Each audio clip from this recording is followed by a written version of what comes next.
और घर घर तक होना चाहिए।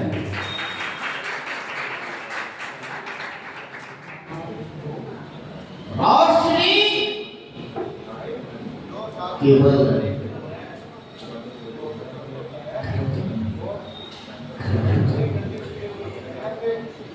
हम प्रयास करते हैं, एक बल्ब जलाते हैं ना, प्रयास ये रहता है कि ऐसे स्थान पर लगाओ इस कमरे में भी रोशनी आ जाए, इस कमरे में भी रोशनी आ जाए।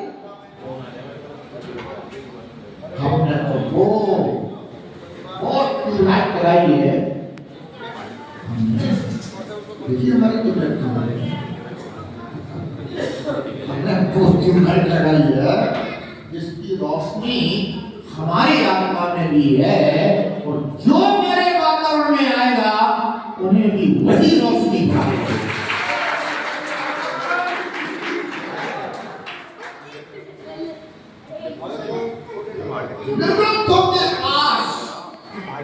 वो सम्यक दर्शन ज्ञान चारित्र की ट्यूबलाइट होती है, वो प्रकाश होता है।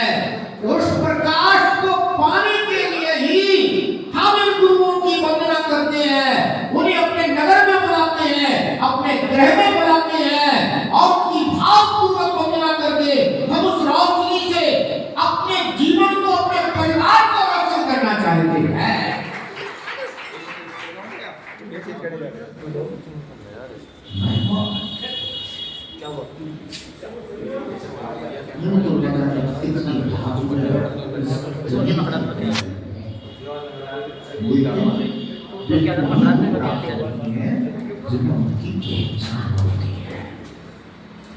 जिन्हें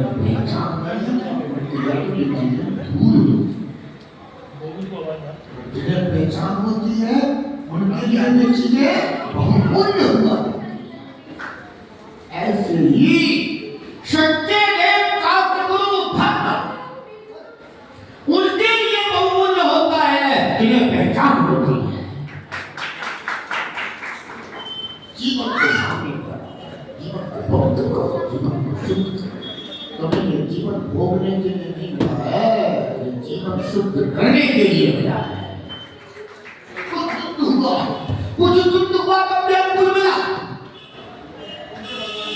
तुम्हारा आत्मा कुछ शुद्ध हुआ तो प्रेम कुछ मिला, और प्रेम को तो पाने के बाद तुमने केवल भोग में समर्पित कर दिया, तो ये मलिन होकर के न जाने कहां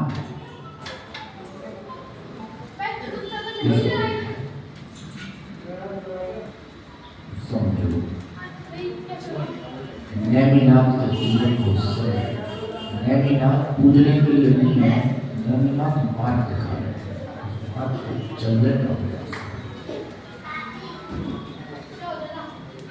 नैमिनाथ भगवान ने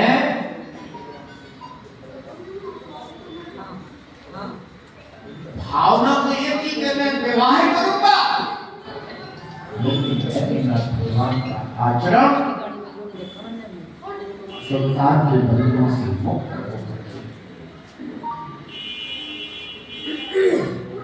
मुक्ति के द्वार के लिए समर्पित है।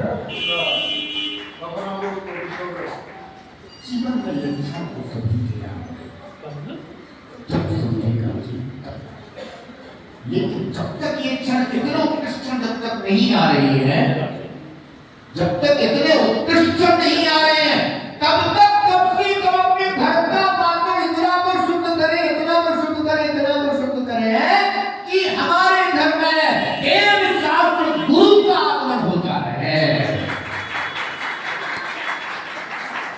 इतना तो घर का वातावरण शुद्ध होना चाहिए, पवित्र होना चाहिए कि जो भी इस संसार में आत्माएं जन्म मरण कर रही है, पापात्माएं भी जन्म मरण कर रही है, पुण्यात्माएं भी जन्म मरण कर रही है। अब आपके घर का वातावरण अगर शुद्ध नहीं होगा तो पापात्माएं यहाँ करके पैदा होंगी, और घर का वातावरण अगर शुद्ध होगा तो पुण्यात्माएं यहाँ करके पैदा होंगी।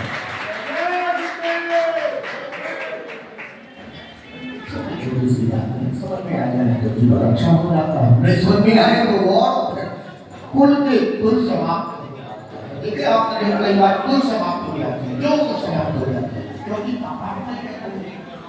वातावरण खराब है। ऐसी संतानें आएंगी तो सब कुछ समाप्त हो जाएगा। और यदि वातावरण अच्छा पवित्र हो, पावन हो, ऐसी संतानें जन्म देंगी जिनके लिए हमेशा याद किया जाएगा। ये पंचम काल पूरा समाप्त हो जाएगा तो भी आदिनाथ भगवान का नाम समाप्त नहीं होगा। यानी जब वो हुए थे तब से लेकर के इस पंचम काल के अंत तक आदिनाथ का नाम होगा। क्यों होगा? क्योंकि उन्होंने ऐसा पवित्र जीवन किया है। उनके कुल का नाम हमेशा चलेगा। क्यों? क्योंकि उसमें अपनी पवित्र आत्माएं थी। उन वातावरण इतना प्रशस्त था, इतना पवित्र वातावरण था कि हम आदिनाथ के शब्दों के नाम से पैदा हुए। हम ऋणी हैं उनके। इसलिए बीमारी वालों हमारी को बीमारी नहीं है तो हमारी करने की यार जितने भी रहते सब बीमारी वाले। चाचा कितने बज रहे? पता है 10 बज रहे थे।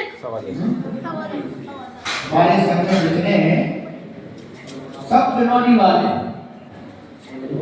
है कि नहीं? जब जब जिसकी दीक्षा हुई सबकी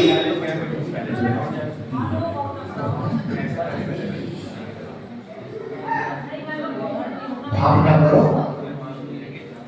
कि हमारा तन मन जीवन सब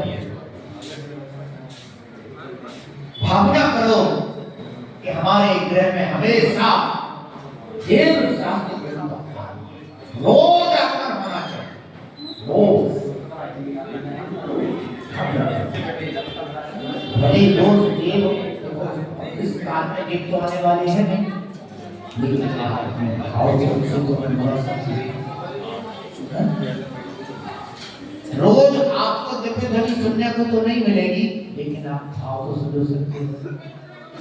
रोज आपको ये निर्णय चलते फिरते तीर्थ रोज तो नहीं मिलेंगे, रोज तो गुरु नहीं मिलेंगे, लेकिन आप अपने भाव को बना सकते हो। परिवार के साथ बैठ करके रोज मंत्रालयों में कब्जात की चर्चा करो, रोज सिद्धों की चर्चा करो, रोज अक्षोत्रे की चर्चा करो। आप स्वयं देखेंगे कि आपके घर से कितनी सारी परेशानियां